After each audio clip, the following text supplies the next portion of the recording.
আদি শহরে একটা নামকরা মেডিকেল কলেজে পড়ে। আদির বাবা প্রতাপ চন্দ্র রায় শান্তিপুরের একজন প্রভাবশালী ব্যক্তি। এলাকার সবাই প্রতাপচন্দ্র রায়কে ভয় করে, কারণ প্রতাপচন্দ্র রায় একবার যা মুখ দিয়ে বলে তাই করে ছাড়ে। আদি চেয়েছিল বড় হয়ে সে বড় প্রকৌশলী হবে। বাবার ইচ্ছে পূরণ করতে তাই আজ সে ডাক্তারি পড়ছে।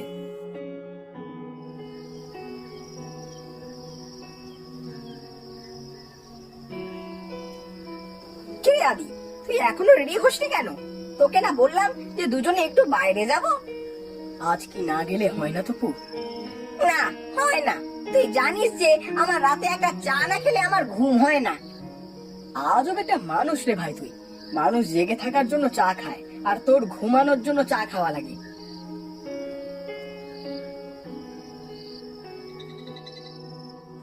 দেরি করিস না আদি, তাড়াতাড়ি রেডি হয়ে নে।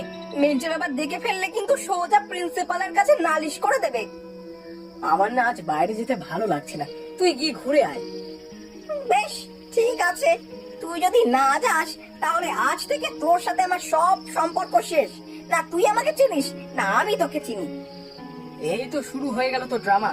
তুই ডাক্তার না হয়ে অভিনেতা হলে নিশ্চিত অস্কার পেতি। চল তাহলে ঘুরেই আসি।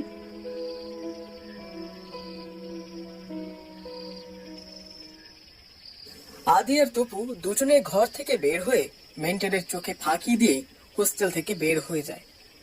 দুই বন্ধু রাস্তায় ল্যাম্পপোস্টের আলোয় রাস্তা দিয়ে হাঁটতে থাকে। একটা কুকুর তাদের দুজনের পিছু পিছু হাঁটতে শুরু করে। যাক, একজন সঙ্গী তো হয়েছে, এখন আর ভয় নেই। কেন ভয় নেই কেন? ও আচ্ছা, তোর তো আমার ভূতের ভয়। দেখ, এখন কিন্তু কোন রকমই এইসব কথা তুলবি না, বলে দিলাম। জানিস আদি, ওসব কিন্তু রাতের বিড়াল কুকুর সেজে এই মানুষের মধ্যে ঘুরে বেড়ায়।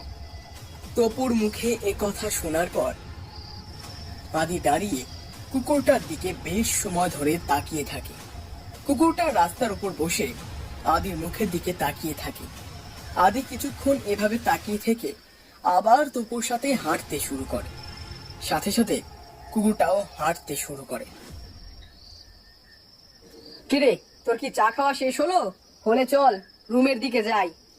আমি না বুঝি না, তোর ভিতরে কি কোনো ফিলিংস নেই, নাকি ডাক্তারি পড়তে পড়তে এসব ভুলে যাচ্ছিস? বাজে বকিস না তো, আমার কেমন যেন মাথাটা ঘুরছে। ঘুরবেই তো, দিন রাত শুধু ভূতের এফএম শুনবি আর রাতের বেলা হ্যালুসিনেশনে ভুগবি। তোর চাটা খাওয়া হলে ওঠ ভাই, আমার আমার আর ভালো লাগছে না। আচ্ছা আদি, তোর মুখে কতবার তোর গ্রামের কথা শুনেছি, কিন্তু একবারও তো নিয়ে গেলি না তোদের গ্রামে বেড়াতে।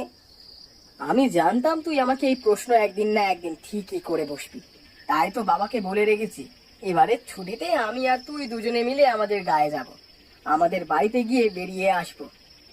তাহলে তো খুব ভালোই হলো। শুনেছি গ্রামে নাকি নদী নালা খাল বিল পুকুর ঝিল মাঠ সব আছে। হ্যাঁ, আর তোকে শায়েস্তা করার জন্য গায়ের ওই মশা মাছিও আছে। চল চল, আর দাঁড়িয়ে থাকিস নে, তোর আবার দেরি হয়ে যাচ্ছে, নয়তো রাস্তায় ঘুমিয়ে যাবি।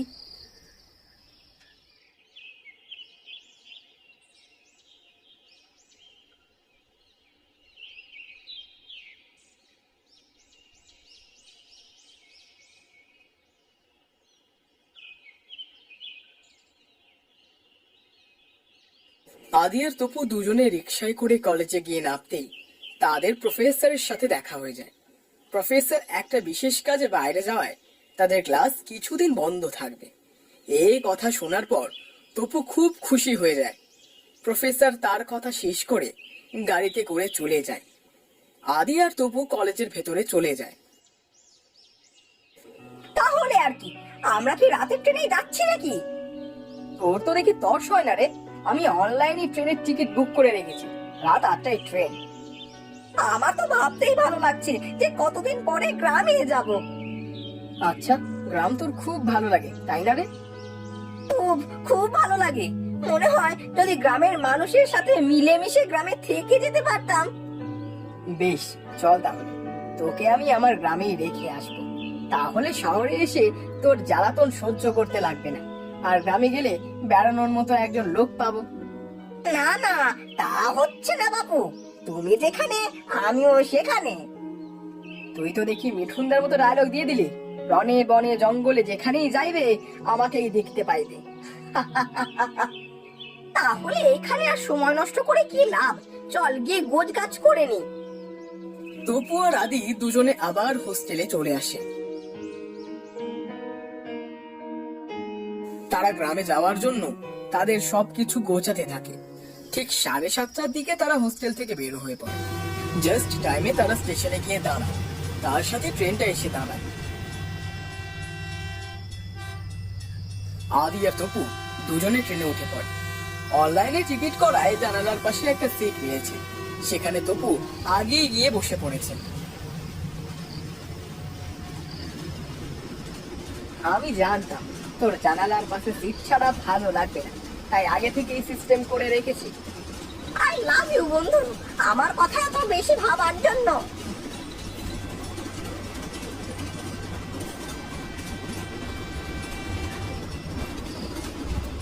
রাত 1টার সময় ট্রেনটা শান্তিপুর স্টেশনে এসে থামে। আদি আর তপু দুজনে ট্রেন থেকে নেমে স্টেশনে দাঁড়ানোর সাথে সাথে ট্রেনটা আবার ঝকঝক করতে করতে ছুটতে শুরু করে। পুরো স্টেশন ফাঁকা, কোথাও কেউ নেই। আদি আর তপু কিছুক্ষণ দাঁড়িয়ে এদিক ওদিক দেখতে থাকে, কিন্তু কাউকে দেখতে পায় না। এখন কি করব? এখান থেকে তো গ্রামে যেতে অনেকটা পথ, কিন্তু একটা রিক্সা ঠেলা কিছুই তো দেখতে পাচ্ছি না। চল হাঁটা শুরু করি, আমাদের তো রাতে হাঁটার অভ্যাস আছে। এই শোন, এটা কিন্তু শহর না যে রাস্তায় ল্যাম্পপোস্ট থাকবে। আর থাক, কিছু না। বল না, থামলি কেন? আর কি, গ্রামের রাস্তাঘাটে গাছে ঝাড়ে ভূত পেট থাকে, তাই তো বল। তোকে না কতবার বলেছি ওসব নাম মুখে আনবি না, এখন তো বাড়ি যাওয়াই মুশকিল হয়ে যাবে। আরে কিছুই হবে না, আমি সাথে আছি না, চল। অপুর কথা শুনে আদি সাহসে সাহসে হাঁটতে শুরু করে। ফোনের আলোয় দুজন পথ দেখে দেখে পা ফেলতে শুরু করে।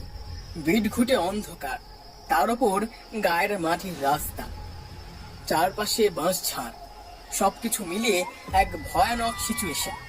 আদি ভয়ে ভয়ে হাঁটতে থাকে। মাঝে মধ্যে তারা শিয়ালের ডাক শুনতে পায়। একটা মাঠের ভেতর দিয়ে দুজনে হাঁটতে থাকে। আরে আমার না কেমন ভয় ভয় করছে, চারপাশ কেমন যেন মনে হচ্ছে। কেন, তুই না গ্রাম খুব ভালোবাসিস, থাকবি না গ্রামে?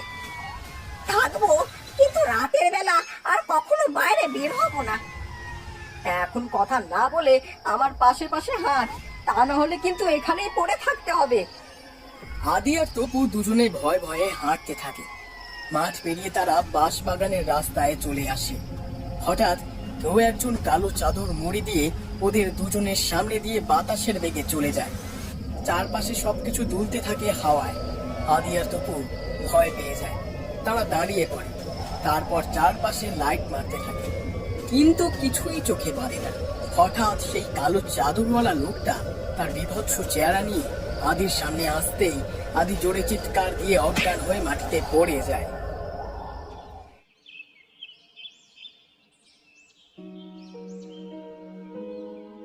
আদি প্রচন্ড জ্বর নিয়ে বিছানায় শুয়ে থাকে। আদির মা পাশে বসে মাথায় জলপট্টি দিতে থাকে। মাঝে মধ্যে কাঁপুনি দিয়ে জ্বর আসতে থাকে আদির।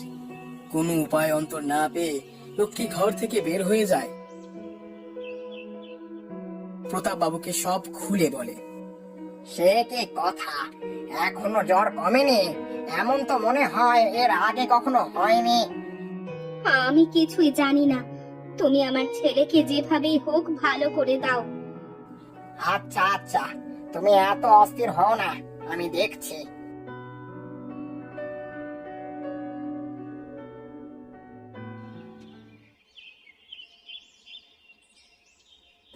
আরে কাকা বাবু, আপনি? আদির কি জ্ঞান ফিরলো? না বাবা, এখনো ওর জ্ঞান ফেরেনি। আচ্ছা বাবা, বলো তো কাল রাতে ঠিক কি হয়েছিল? আমরা কিছুই বুঝতে পারিনি কাকা বাবু। হঠাৎই মনে হলো কেউ একজন আমাদের সামনে দিয়ে চলে গেল, কালো চাদর মুড়ি দিয়ে। সাথে সাথে চারপাশে কেমন বাতাস বইতে শুরু করে। তোমরা কি ওই মাঠের রাস্তা দিয়ে এসেছো আসার সময়? হ্যাঁ কাকা বাবু, ওই রাস্তায় নাকি সহজ হয় আসা, তাই তো আমাকে ওই রাস্তা দিয়ে নিয়ে চলে আসলো। হায় হায় রে, অনেক বড় ভুল হয়ে গেছে।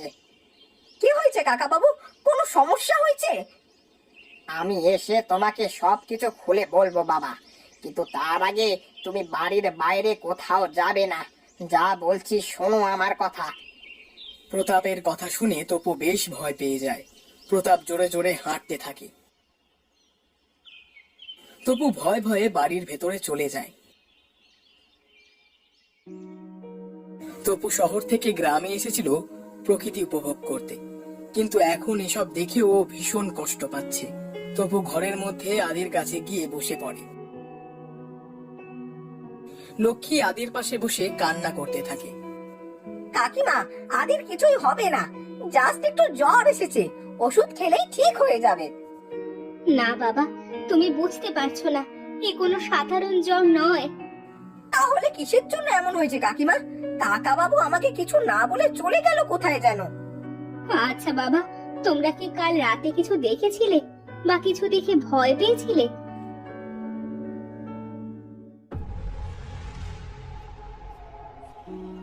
এজন্যই বাবা, তোমরা তো শহরে থাকো, তার উপর আবার ডাক্তারি পড়ো, তোমরা তো এসব ভূত প্রেতে বিশ্বাস করো না।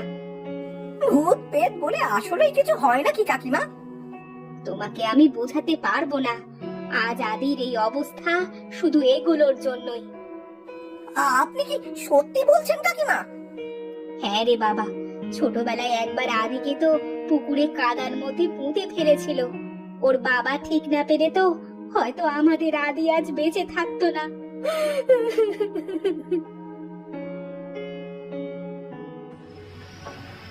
রাত্রেবেলা প্রতাপ একজন তান্ত্রিককে ডেকে আনে। আদিকে উঠোনে বসানো হয়, সামনে আগুন জ্বালা থাকে। তান্ত্রিক চারপাশে একটা গোল দাগ কেটে দেয়। সবাই দাগের বাইরে দাঁড়ালো। আদির চোখগুলো আগুনের সামনে লাল টকটকে হয়ে ওঠে। আদি কেমন যেন একটা ভয়ানক শব্দ করতে থাকে। তান্ত্রিক বসে মন্ত্র পড়তে থাকে আর আগুনে কি যেন একটা ছিটিয়ে দিতে থাকে। বল শয়তান, বল, কেন তুই এই ভালো ছেলের শরীরে প্রবেশ করেছিস? এখনো সময় আছে, আমাকে বল, কেন এসেছিস তুই এই শরীরে? কি চাস তুই?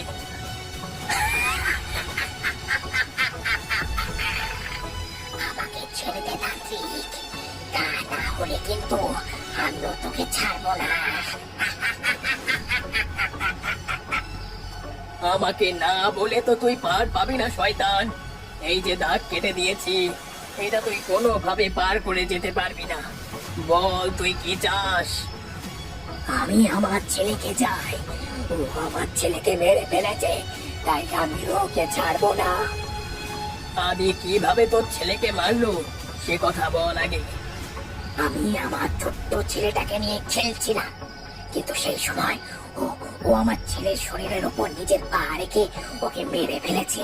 কত যন্ত্রণা সহ্য করেছে আমার ছেলেটা। কিন্তু তুই এই মাঠের ভেতরে কি করছিলি বল আমাকে। আমি এই গায়ের লোক ছিলাম, আমার সব জমি জোর করে দখল করে আমাকে আমার জমিতেই পুঁতে রেখেছিল। আমি প্রতিশোধ নেওয়ার জন্য আমার ছেলেকে বড় করছিলাম। তোর এই মনের আশা কখনো পূরণ হবে না।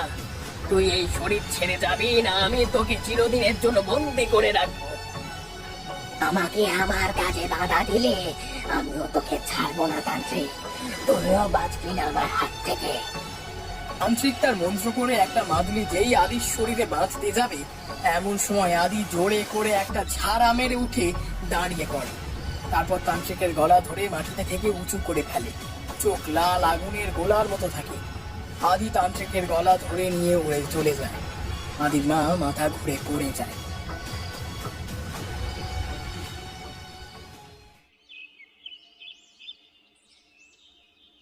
কাকা বাবু, এসব কি হচ্ছে? আমার তো কিছুই মাথায় ঢুকছে না, আত্মাটা ওর সাথে কেন এরকম করছে? কিছু কথা না জানাই ভালো বাবা, এজন্যই তো আমি আদিকে গ্রামে আসতে নিষেধ করি। আসলে কাকা বাবু, আদি আমার জন্যই গ্রামে এসেছে।